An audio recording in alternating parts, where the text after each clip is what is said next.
Ahojte! Keďže jar máme už tu, dnes som si pre vás pripravila takéto kvetinkové jarné nechty. Začneme teda tým, že si na nechty nalakujeme hociakú podkladovú farbu. Ja som to nechcela mať úplne svetlo, takže som si dala čiernu. A vy môžete použiť hociakú ružovú, tyrkysovú. To už je naozaj na vás.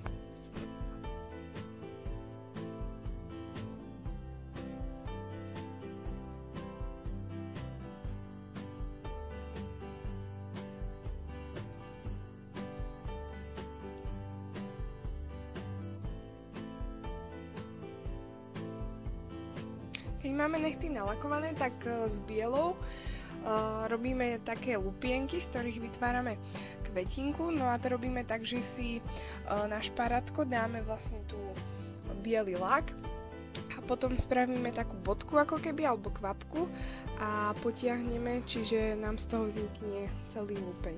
No a tak robíme kvetinky, ja som na každom robila 2 alebo 3 nechte. A na malíčku a ukazováku som robila len takú jednu väčšiu v strede.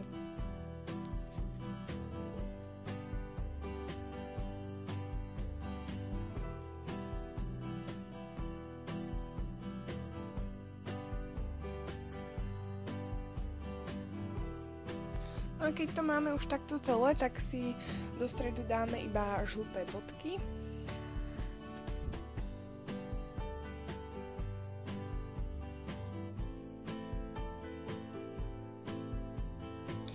No a nakoniec to dobre zalakujeme priesvitným lakom, aby nám to dlho vydržalo.